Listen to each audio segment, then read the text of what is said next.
I've said it once before, and I'll say it again. The Battle Pass trailer is meant to tell us more than it seems to at first glance. And with our new understanding of the Irminsul loophole, wherein sensitive information can remain intact by hiding it in allegorical stories, I think it's time to revisit some of the stories of Teyvat, including that trailer we see every few weeks. This is the Unlikely Genshin Gamer, and I'm back with part 2 of my theory about the true meaning behind the Battle Pass trailer. Standard spoiler warnings apply for Archon and World Quest up to version 3.5.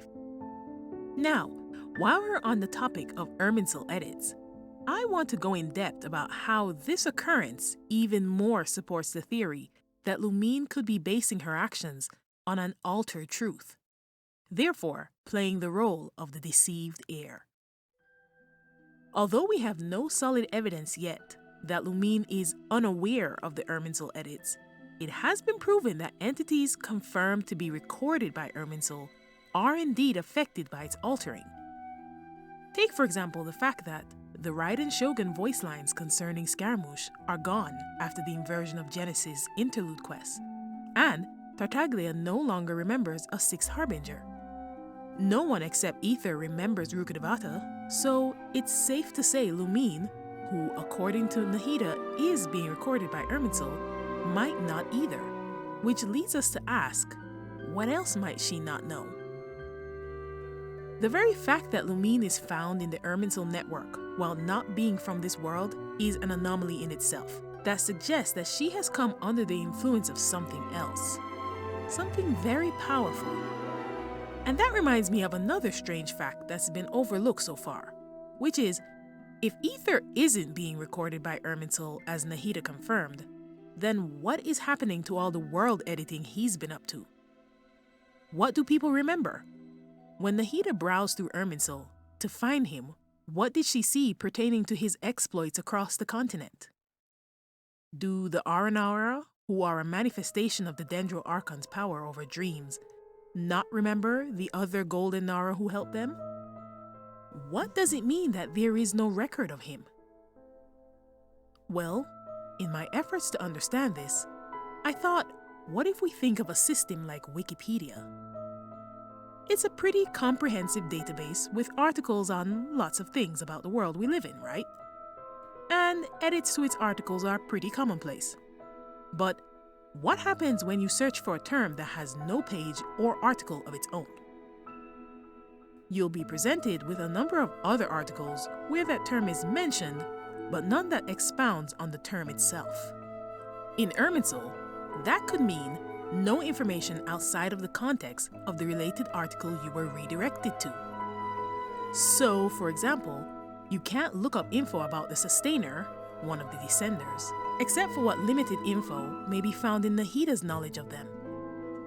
So, lots of Aether's activity can be found in related content, but nothing about him exclusively and nothing about his fate, because there is no Aether file. And this would also mean he is immune to others' edits, and no edits can be done to him. But apparently there is a Lumine file, and that could mean she has no such protection. Someone put her into the system. Scaramouche interestingly posits it could have to do with her having landed in Conria. That same entity could be who is obscuring her future from those who would look for it. Or it could be that the fact that she doesn't belong is why no fate can be seen. But it's very likely whoever is doing this is deceiving her along the way. And according to the Gnostic hymn, it very likely happened when she came to the Kingdom of Darkness, almost definitely the Abyss. Maybe even at the moment when she spoke to the sinner, and then was led astray by his doctrine. If the Abyss really is the Kingdom of Darkness, and she was sent to find this Genesis Pearl they possess, I wonder what it may be. In the meantime, I have a theory of why they may need it. We know that as much as Lumine and Aether have traveled together, looking for worlds to visit, learning about other worlds, and enjoying themselves for the most part, there is another more important reason for their sightseeing. They haven't talked about it much, but it has been said that Aether and Lumine are looking for a new home.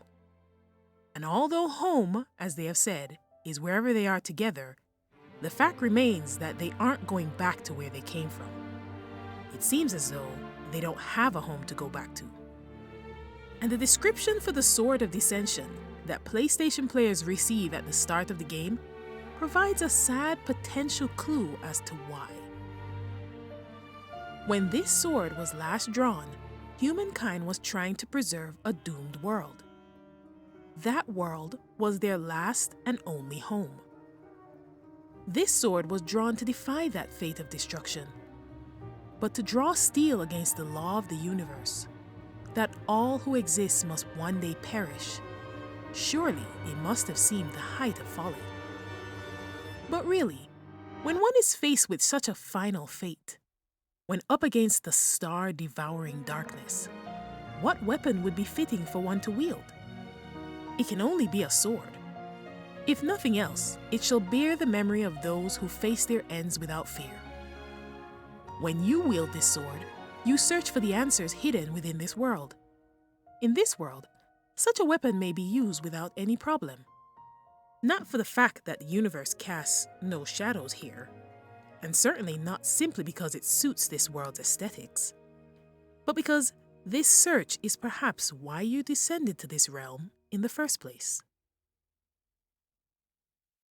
The Genesis Pearl the trailer speaks of could very well be the answer hidden in this world they are searching for. That star-devouring darkness that consumes worlds sounds a lot like the Abyss, but it actually reminds me of something else entirely. Which brings me to the second potentially allegorical story we should analyze. Flowers for Princess Fischl. Flowers for Princess Fischl, on the surface, seems to be a genuinely benign, albeit rare, children's fairy tale, and obviously is Fischl's favorite book. Despite what we may have seen of Fischl's imaginings of it from the second Golden Apple Archipelago quest, the actual story deserves a closer look after what Nahida was able to do to remember Scaramouche. Check out this description of the Phantasmagoria chapter. The novel series Flowers for Princess Fischl is available as a collectible set. Due to the tiny number in circulation, it is a priceless commodity among loyal fans of the author. But no matter how elegant these works are aesthetically, their worldview remains incredibly bleak. Every good, bright, and noble thing must eventually fall to inexorable entropic destruction. And the final destination of the universe is the realm in waiting of the Prinzessin, Immernachtreich. This is the fate of all worlds, of the universe, and all who live in it. And the Prinzessin and her loyal companion, the night-severing raven Oz, Osvaldo Hrafnavines, are the world beasts who will swallow all dreams.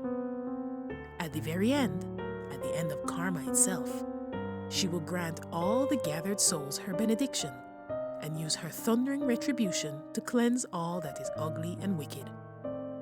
The Prinzessin will then set her own heart ablaze, and the universe shall be born anew in its immortal light. Nahida's fairy tale shows us that the correlation between fact and the representative fiction is almost impossible to catch without prior knowledge of the circumstance you want double-checked. So, no story, including this one, should be overlooked. If Aether and Lumine are running from this same finality, then they really may have come to look for this creation pearl here in Teyvat, only to get stuck in the perpetual meantime of this sheltered eternity. Two royals, according to the story, a prince and princess, if you will, who are looking for a new home. There are more reasons to believe that our two travelers are those royals. Interestingly, the Dirge of Bilqis quest in Sumeru hints at this. A vengeful jinn, who are themselves the kin of Nabu Malikata, the mistress of flowers. The traveler is no doubt a prince in exile, a claim he doesn't actually deny. She insists throughout the quest that the traveler's bearing and stance further illustrate their royal standing. She is an incredibly old and knowledgeable magical being. Maybe she notices the royalty in them because they really are.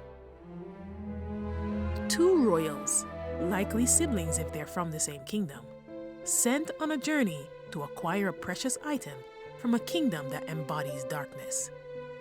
The first, a girl, is now on the side of that kingdom, and the remaining heir is told that the journey that lies ahead is yours.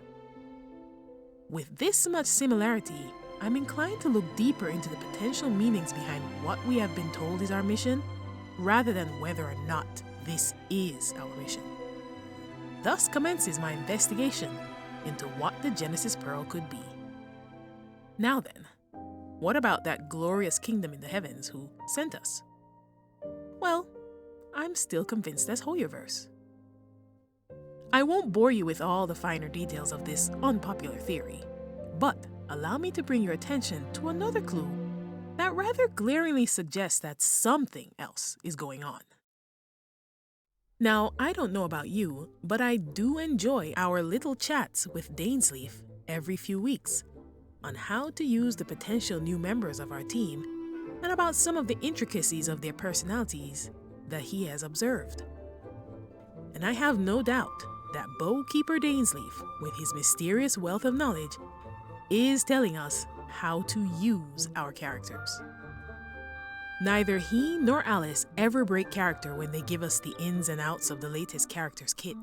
He often comments about their lives from the perspective of someone who shares their world, while simultaneously telling us how to use their elemental skill or why they have a chance to double ascension materials.